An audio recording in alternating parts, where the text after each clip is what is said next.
எங்க அப்பனை பத்தி உனக்கு நல்லா தெரியும்ல. வீட்டுல இருக்கிற பண்டம் பத்திரம், சோத்து சட்டி எல்லாத்தையும் தூக்கி அடகு வச்சு குடிச்சிட்டா மாப்ள. அது மட்டும் இல்ல மாப்ள, இப்ப வீடு கட்ட 1 லட்சம் கடன் வாங்கியிருந்தேன்ல, ஆமா, அதுக்கு வந்து கடன்கார வீட்டு வாசல்ல இருந்து கத்துறான். இப்ப தைய மிஷின் இருந்துச்சுல, அதையும் தூக்கிட்டு போய் வித்து குடிச்சிட்டாரு மாப்ள. இப்ப அந்த மிஷின் இருந்துச்சா கூட எங்க அம்மா தச்சு அதை வச்சு ஏதோ ஒரு 500 1000 வட்டி கட்டிக்கிட்டு இருந்தா. இப்ப அதையும் வச்சு வித்து குடிச்சிட்டாரு மாப்ள. இப்ப எப்படி கடன்காரன்ட்ட காசு கட்டி எப்படி கடன் அடைக்கிறேன்னே தெரியல மாப்ள. உங்க வீட்டுல பழைய பட்டு புடவை இருக்கா? அவங்க பாட்டி விட்டு பட்டு புடவை இருக்கு மாப்ள. கிளம்பு மாப்ள, பிரச்சனை எப்பலாம் தீர்த்து வச்சிடுறேன். மதுரைக்கு போகணும் வா. இவங்க தான் சரவணா பட்டு சென்டர் மாப்ள.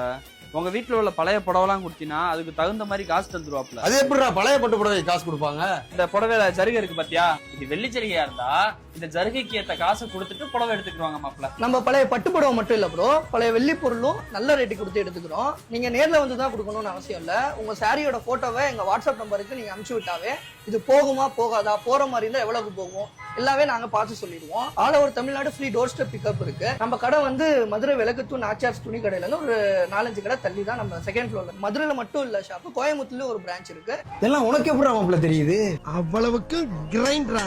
இதுக்கு முன்னாடி ஒரு கஸ்டமர் எடுத்துட்டு வந்து இந்த புடவை கொடுத்தாரு. 40,000 ரூபாய் கொடுத்து வாங்கிருக்கு. இந்த புடவை எங்கேயோ பார்த்த மாதிரி இருக்கே. டேய் அப்பா, மோனே நீ எங்கடா இங்க? அப்பா விட்டு குலுசு ஒண்ணு விழுந்துருச்சு, தேடிக்கிட்டு இருக்கேன்ப்பா. நீ என்னைக்குடா கொலுசு போட்டா? கொலுசு இல்லடா, அப்பாவோட தாலி கொடியை காணும்டா.